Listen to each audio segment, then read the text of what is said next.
We'd like to welcome everyone to our 13th annual S. Tokunaga Ulua Challenge. Thank you very much. At the 13th annual Tokunaga Ulua Challenge fishing tournament weigh-in, you'd occasionally hear a call for Mr. Barbless hook. That would be Kurt Kawamoto, a fisheries biologist with the National Oceanic and Atmospheric Administration's Pacific Islands Fisheries Science Center. Kawamoto earned the moniker as the driving force behind the NOAA and DLNR Barbless Circle Hook program.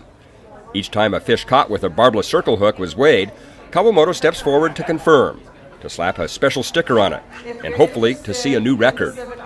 Since initiating the program more than a decade ago, ulua and other fish caught from shorelines have weighed in at 100 pounds or more, sometimes winning a tournament. Well, we started about 10, 11 years ago. I started this project as a way to give the fishermen a tool to be able to mitigate post-hooking injuries to the fish or sea life that they accidentally hook. The Tokunaga tournament has grown from 136 entrants in 2003 to 637 this year.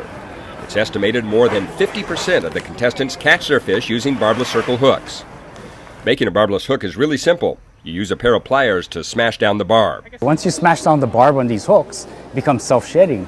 So that was the main thought process behind this. So anything that would get hooked up and you breaks the line or whatever gets away, it's easier for them to get rid of the hook. Once it's smashed down, it's self-shedding, the barb is not there. Very easy for the fish or seal or turtle to get rid of the hook. Research, angler reports, and actual catches with barbless circle hooks have proved their efficacy. During a shoreline research project, fishers used two poles, one with a barbed hook, the other with a barbless one. We caught over 300 different kinds of shoreline fish, from eels to rubbish fish to good fish, moi, everything, opios. And that showed, when we looked at the catches, misses, losses, everything, we looked at it statistically and we couldn't tell the difference. It was essentially the same. Researchers have seen monk seals actually kick out the hooks, and anglers have relayed stories about sea turtles also easily expelling the barbless hooks. Michael Tokunaga, the organizer of the tournament, sponsored by his store S. Tokunaga, regularly hosts outreach representatives from the barbless circle hook program. He would like to see acceptance of the barbless hooks for his tournament to grow to 75% or better.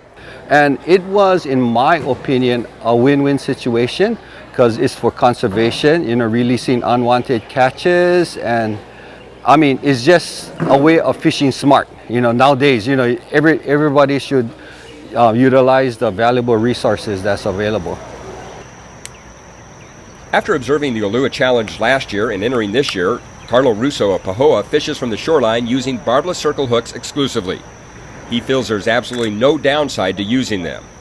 100% positive, I'd say. I caught 3 papillos, nice size papillos on those, all barbless circle hooks. Didn't lose any fish. Popped them right out, all perfectly caught right in the corner. And the bait was, like I was saying before, the barb really kind of puts a bigger hole inside the bait fish. So I find that the fish stay alive longer with the barbless hook, which is really a big plus.